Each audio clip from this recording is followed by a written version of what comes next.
गेली काही दिवस डॉक्टर डायबिटीसने आजारी होते, मधुमेह होता आणि एक 3 महिन्यापूर्वी त्यांच्या पायाचं ऑपरेशन झालं. त्यांचा पाय गुडघ्याच्या खाली काढला होता आणि त्यांचा कृत्रिम पाय बसवला होता आणि त्याची ते चालायची प्रॅक्टिस करत होते.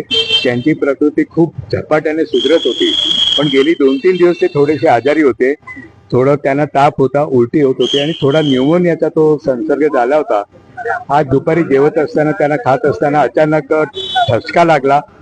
पाणी पिताना परत ठसका लागला आणि नंतर इथे हॉस्पिटलमध्ये आणण्यापर्यंत त्यांचं निधन झालं. तर ही अतिशय दुःखद आणि धक्कादायक पण आहे. म्हणजे एका बाजूला असं वाटत होतं की 8-15 दिवसात ते आपल्या पायाने चालत गांधीभवनला येतील आणि ही बातमी आमच्या पर्यंत आली आणि आपल्यापर्यंत पोहोचवावी लागते, याचं खरोखर फार दुःख आहे. डॉक्टर सप्तर्षी यांनी फार मोठं काम, म्हणजे या महाराष्ट्रामध्ये त्या काळामध्ये अगदी 65च्या पुढची जी सगळी पिढी आहे त्या पिढीमध्ये फार मोठी मोठी माणसं युक्रांच्या चळवळीमध्ये घडलेली, म्हणजे आज जे डॉक्टर बालचंद्र मुणगेकर सारखी माणसं दिसत, अनेक मोठमोठ्या ठिकाणी असलेले जे कार्यकर्ते आहेत, ते कार्यकर्त्यांचा एक कारखाना डॉक्टरांनी चालवला, डॉक्टर कुमार सप्तर्षी युक्रान. तर युक्रांचे आम्ही आहोत हे सांगणारे महाराष्ट्रामध्ये आज 10-20 लाख लोक भेटतात. कधीतरी एखादा दिवस जरी युक्रानमध्ये असले तरी आमच्या युक्रांची असोसिएशन आहे.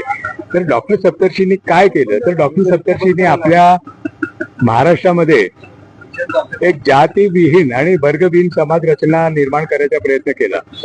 युक्रान किती वाजता झालं? युक्रान डॉक्टरांचं निधन आज दुपारी 5:30 वाजता 5:35 झालं आणि इथे डॉक्टर इथे हॉस्पिटलमध्ये आल्यानंतर ते कन्फर्म केलं, पण ते घरी हा धक्का लागला होता आणि ते ॲम्ब्युलन्समध्ये आम्ही इथे आणलं त्याला.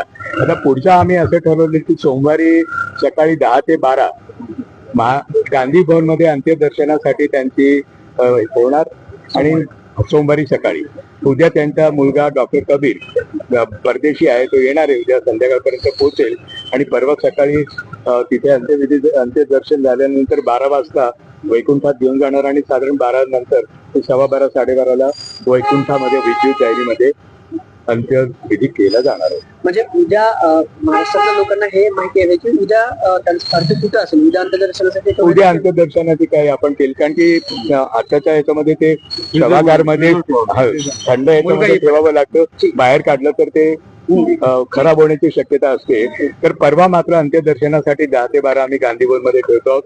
बाहेरगावचे किंवा इथले पुण्यातले ज्यांना कोणाला काय आव्हान कराल? काय की त्यांनी जे सांगितले विचार, डॉक्टरांनी सांगितलेले आणि जगलेत विचार, जातीविहीन रचना म्हणजे जातीमुक्त आणि एक अहंकारमुक्त समाज, ज्याच्यामध्ये समाजामध्ये इथल्या सगळ्यांना संविधानाच्या आधाराने न्याय मिळेल, या प्रकारचा समाज निर्माण करण्याचा त्यांचा प्रयत्न होता. युक्रानचे ते ध्येय होतं. युक्रानच्या ध्येयामध्ये असं म्हटलं होतं की सत्ता, संपत्ती आणि प्रतिष्ठा यापासून वंचित असलेल्या गटांच्या साठी काम करणे हे आपले कर्तव्य आहे आणि ते सत्तेपर्यंत पोहोचतील यासाठी आपण प्रयत्न करायला पाहिजे. खरं तर डॉक्टरांचं सुरुवातीचं जे काम आहे, एका अर्थाने ज्याला बिगर संसदीय राजकारण, त्यांनी कधी समाजकारण शब्द वापरलेला नाही, पण संसदीय निवडणुकीमध्ये भाग घेणार नाही असं करत युक्राननी ते बिगर संसदीय राजकारण केलं. 75 साली आणीबाणी लागली, आम्ही सगळे तुरुंगात होतो. डॉक्टरांना जवळपास 62 वेळा अटक झालेली. आणीबाणीच्या आधी जवळपास 3 वर्ष आधी त्यांना भारतातला पहिला मिसा राजकारणासाठी त्यांच्या विरोधात वापरला गेलेला आणि नंतरही देखील अनेक आंदोलनं त्यांनी केली वारंवार. तर हे जे सगळं त्यांचं आयुष्य आहे, तर लोकांना आम्ही हेच संदेश देणार की डॉक्टर ज्या तत्वासाठी जगले, त्या तत्वासाठी लढले आणि ते तत्व त्यांनी स्वतः आपल्या आयुष्यात अंगीकारले, त्यासाठी आपण सगळ्यांनी प्रयत्न करणे. आणि आत्ताची जी परिस्थिती देशामध्ये अतिशय चिंताजनक परिस्थिती आणि आमच्या आणीबाणीमध्ये अंत्यदर्शनाचं काय नाही, अन्वयाने सगळे डॉक्टरांना मानणारे राज्यामध्ये त्यांनी अंत्यदर्शनासाठी कधी कुठे अंतिम दर्शनासाठी सकाळी 10 ते 12 या वेळामध्ये गांधी भवन, कोथरूडमध्ये गांधी भवन मध्ये यायचे. ज्यांना खूप अवघड असेल त्यांनी मग इथे वैकुंठ स्मशानभूमीमध्ये आले तर तिथे थोडा वेळ त्यांना अंत्यदर्शन घेता येईल आणि नंतर अंत्यविधी केला जाईल.